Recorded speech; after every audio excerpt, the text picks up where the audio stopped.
నేను ఇక్కడి నుంచి అనకాపల్లి వెళ్ళినప్పుడు వైఎస్ఆర్ కాంగ్రెస్ పార్టీ నాయకులు కొంతమంది మీరు కడప జిల్లా నుంచి రాయలసీమ నుంచి వచ్చారు, అనకాపల్లిలో ఎలా గెలుస్తారు, ఎలా ఎలక్షన్ చేస్తారని చెప్పి కడప నుంచి వచ్చారు, ఇంతకుముందు విజయం ఓడిపోయారు, మీరు కూడా అలానే అవుతుందని చెప్పారు. ఆ ప్రోగ్రాంలో కూడా చెప్పారు.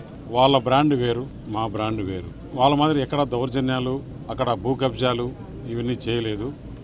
నేను ఇక్కడి నుంచి వెళ్ళి అనకాపల్లిలో దాదాపు 3 లక్షల పైచీలకు ఓటుతో గెలవడం జరిగింది. నా సొంత జిల్లా నుంచి ఇక్కడ ఏ సమస్యలు ఉన్నా కాడి నాయకులు అందుబాటులో ఉంటాను. రెండు కూడా ఇక్కడ ఉండే సమస్యలు, అక్కడ ఉండే సమస్యలు రెండు కూడా నా సొంత సమస్యల మాదిరి తీసుకుంటాను.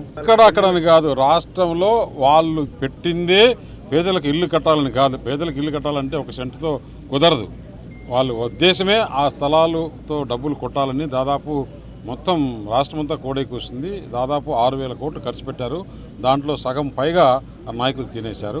అది మొదటి నుంచి కూడా, ఆ రోజు నుంచి కూడా తెలుగుదేశం, భారతీయ జనతా పార్టీ, జనసేన కూడా చెప్పడం జరిగింది.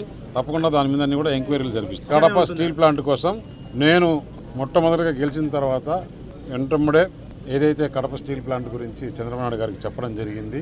జగన్మోహన్ రెడ్డి గత 5 సంవత్సరాల్లో 2-3 సార్లు ఫౌండేషన్లు మార్చి ఇదని అదని చేశారు, కానీ ఇంతవరకు ఏం జరగలేదు.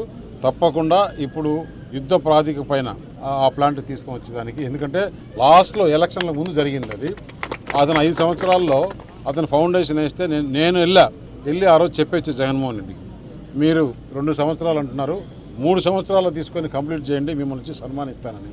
5 సంవత్సరాలైనా కూడా ఆ ఊసే లేదు, అక్కడ ఏం లేదు, స్థలం మార్చాడే తప్పితే ఇంకొకటి లేదు. తప్పకుండా ఏదైతే ఉండిందో చంద్రబాబు నాయుడు గారితో నేను నిన్న కూడా డిస్కస్ చేయడం జరిగింది అనకాపల్లిలో.